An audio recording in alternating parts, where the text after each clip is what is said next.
In this video, we will crochet in rounds. Making a foundation ring is a way to do it. How to make a foundation ring? First, make a few chain stitches to form a foundation chain. Usually, you will need to make at least 4 chain stitches.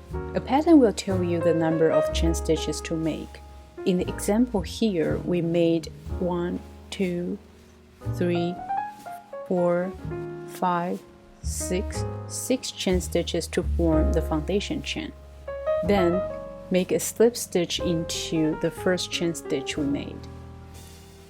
Insert the hook into the first chain stitch we made. Yarn over and pull it through the stitch, and continue to pull it through the loop on the hook. A slip stitch is made, and a foundation ring is formed. You can see a big circle in the center.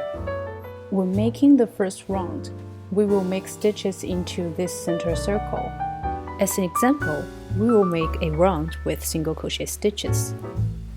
First, make 1 chain stitch. This chain stitch here is to reach the height of the stitches you are going to make for the round. If your round will be made with single crochet stitches, you will usually make 1 chain stitch. Put a stitch marker in the chain stitch we just made. Now, let's start to make single crochet stitches into the foundation ring.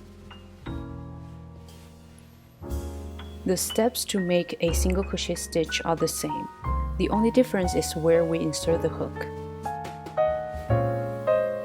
Insert your hook into the center of the foundation ring. Yarn over and pull it through the foundation ring.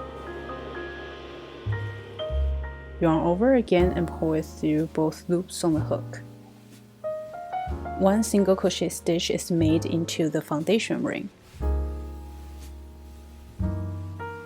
Place a stitch marker in the stitch. Note that the blue stitch marker is placed in the first single crochet stitch, and the orange stitch marker is placed in the chain stitch. Continue to make more single crochet stitches into the foundation ring.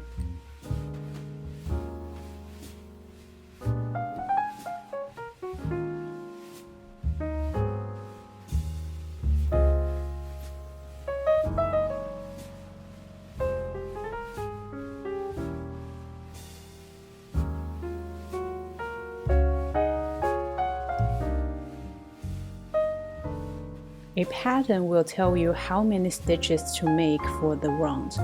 Here, we made 6 single crochet stitches.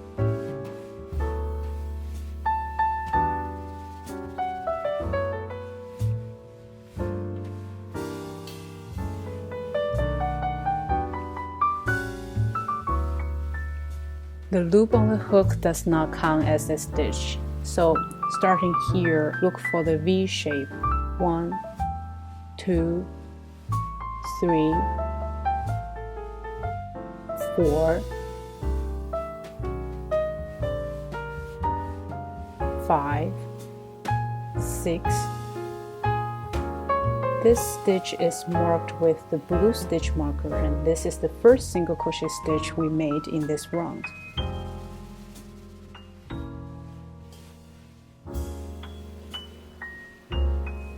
The tricky part is the chain stitch. We marked it with an orange stitch marker.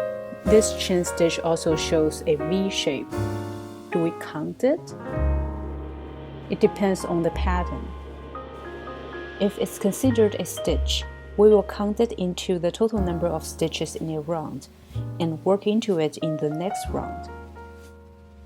If not, we don't count it and no stitch will be made into it.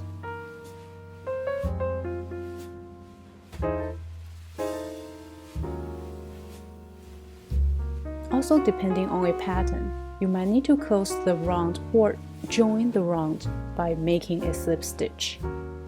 If the chain stitch counts as a stitch, you will slip stitch into the chain stitch. If not, you will slip stitch into the first single crochet stitch.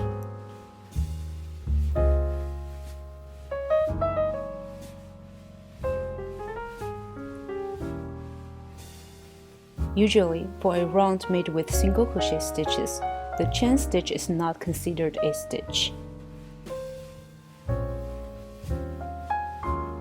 So here, we will slip stitch into the first single crochet stitch.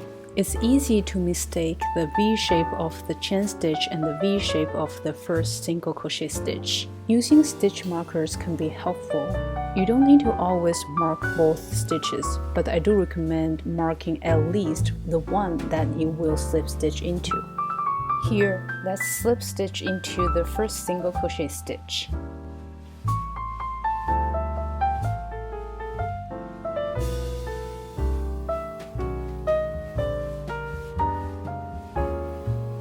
If a pattern does not indicate that you need to close or join the round, you can consider the round is finished and you can start to make the first stitch for the next round.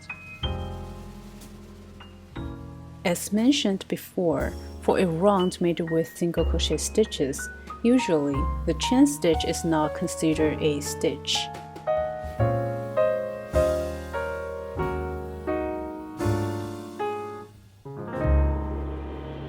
So here we will make the second round's first stitch into the first single crochet stitch we made in the first round.